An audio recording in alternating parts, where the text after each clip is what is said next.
Samad kan sudah diperiksa selama kurang lebih 10 jam dan dia mendapatkan 56 pertanyaan dari penyidik. Di situ juga Abraham Samad juga mengatakan bahwasannya eh, banyak yang ditanya tentang podcast, isi podcastnya dia. Karena dia mengatakan isi podcastnya itu tidak ada yang aneh, lebih ke edukasi. Abang melihatnya seperti apa, Bang? Mengenai Abraham Samad ya. Abraham Samad ini kan dulu adalah mantan ketua KPK kan. Kemudian dia juga sarjana hukum, kemudian S2 juga, S3 juga bahkan kan. Tentunya sebenarnya dia lebih mengetahui apa-apa yang terkait dengan ilmu hukum, proses hukum, dan bagaimana cara bersikap tindak dalam menghadapinya kan. Jadi, nah persoalannya dia kemudian terduga dilaporkan sebagai yang ikut serta ya, atau yang kemudian dianggap sebagai terlapor lah dalam perkara laporan-laporan yang terkait dengan ijazah Jokowi, di mana pelapornya Jokowi dan banyak lagi pelapornya ya. Nah, sebenarnya bagi seorang Abraham Samad, karena dia sudah mengerti hukum, sebenarnya dia tinggal menjalankan saja apa-apa yang sedang berproses di kepolisian kan. Karena proses-proses hukum ini kan nggak serta-merta kemudian berpihak atau kemudian serta-merta kemudian dianggap kemudian mengkriminalisasi seseorang, kan tidak. Tentunya polisi juga hati-hati mengingat track record dari Abraham Samad, track record dari para pihak juga. Tentunya pihak penyidik bekerja secara hati-hati, profesional.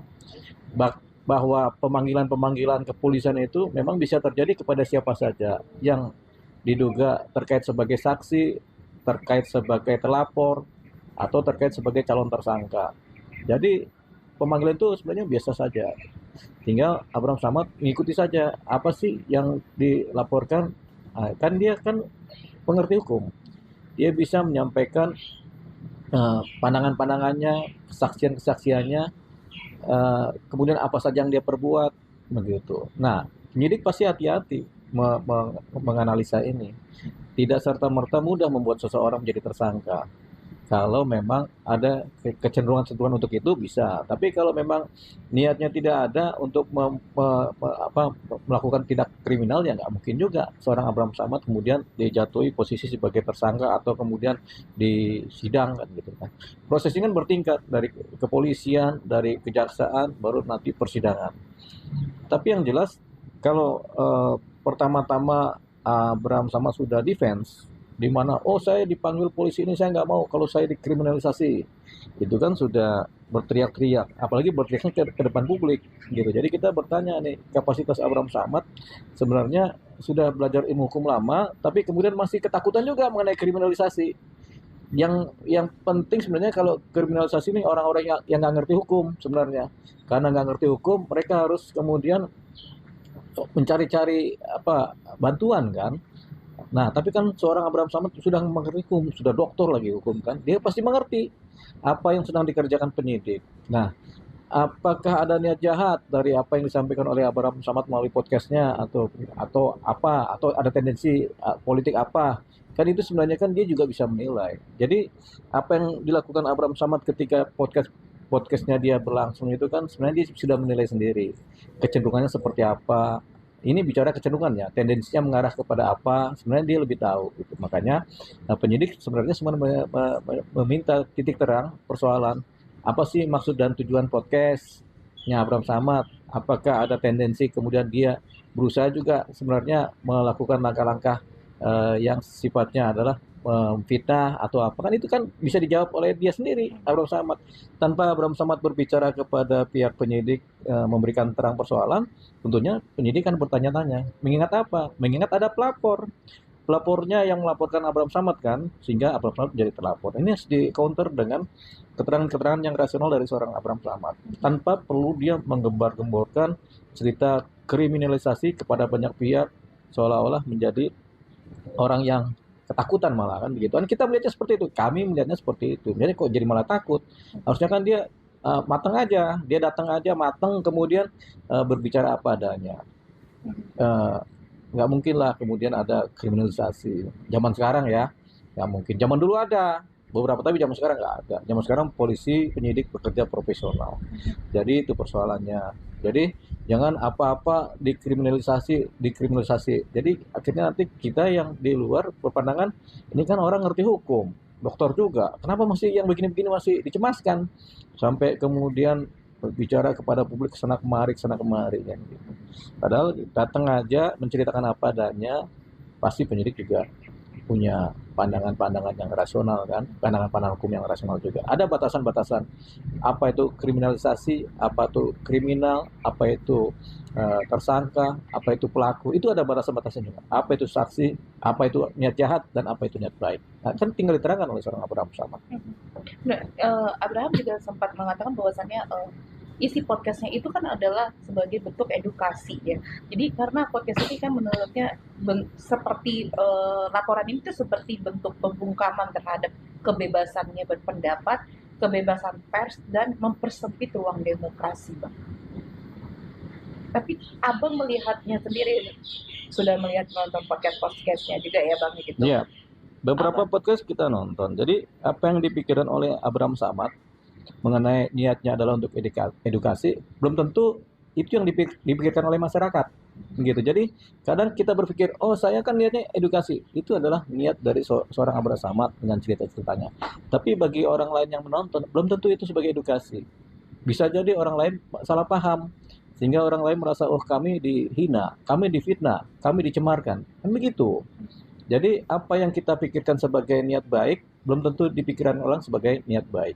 Malah dipikirkan sebagai suatu keadaan yang jahat. Itu tadi. Makanya perlunya klarifikasi. Klarifikasi ini nggak bisa diceritakan ke publik karena terjadi pembelahan pikiran terhadap suatu dalam hal ini kan konten kan, kontennya si Abraham Samad. Abraham Samad mungkin bilang ini niat baik saya untuk mengedukasi, belum tentu. Orang yang menonton belum tentu merasa teredukasi. Ada juga yang merasa teredukasi, ada juga yang merasa terzolimi dari cerita itu. Jadi yang dipikirkan, kami hadir sejak pertama kali fondasi. Jadi yang dipikirkan belum tentu dipikirkan juga oleh orang lain. Itu persoalannya. Makanya kenapa kita harus berhati-hati dalam membuat podcast, berhati-hati dalam kemudian membuat suatu konten atau cerita, karena belum tentu yang kita pikirkan baik kemudian ditanggapi oleh masyarakat baik. Begitu, itu persoalannya. Nah, yang kedua mengenai konten-konten isinya. Konten isinya juga kalau menurut Abraham Samad ini edukasi, tapi bagi orang lain ini provokasi begitu. Antara edukasi dan provokasi tergantung pada persepsi dari masing-masing yang menilai. Nah, kalau ada yang nggak puas atau nggak suka, ya kan ini negara hukum. Jadi yang merasa kemudian, oh ini provokasi atau ini niatnya jelek kan gitu. Sebenarnya yang tahu niat baik atau niat jelek adalah dari Abraham Samad sendiri. Begitu. Apakah niatnya baik atau jelek nih membuat konten-konten seperti ini, apalagi yang tendensius. Nah, apakah tendensius? Kalau kontennya berulang-ulang, Jokowi terus, ini terus, kan tendensius jadinya. Konten itu kan satu aja tentang ini temanya, ada edukasinya, ada rasionalitasnya. Tapi kemudian kalau ini Jokowi begini, entar lagi ada Jokowi lagi, Jokowi ini yang dibahas Jokowi terus, berarti kan tendensius. Itu yang disebut sebagai rangkaian kecenderungan. Kecenderungan niat baik atau niat jahat kita belum tahu. Yang akan dijawab oleh penyidikan di kepolisian. Itu dia. Bukan mengenai konten ya. Nah, karena tendensi tadi, masyarakat boleh dong berpikiran yang sebaliknya. Ini bukan edukasi, tapi ini provokasi. Bahkan tendensi kemudian mencemarkan. Boleh, makanya ada masyarakat yang melapor. Begitu. Inilah kemudian pikirannya Abraham Samad begini, pikiran masyarakat begini. Berbeda kan? Itu makanya kita harus bijak. Abraham Samad harus bijak sebenarnya kalau membuat konten. Kalau dia pikir ini adalah untuk edukasi, ya jangan tendensius, jangan kemudian berkecenderungan. Nah, setelah ada masyarakat lain yang kemudian komplain bikin laporan polisi, dia teriak-teriak lagi kriminalisasi. Ini kan nggak mengedukasi masyarakat. Seolah-olah negara kita ini negara jolim kan? Padahal ada sebab, ada akibat, ada tendensi kecenderungan, ada kemudian lawannya, eliminasi kan begitu. Nah ini dia.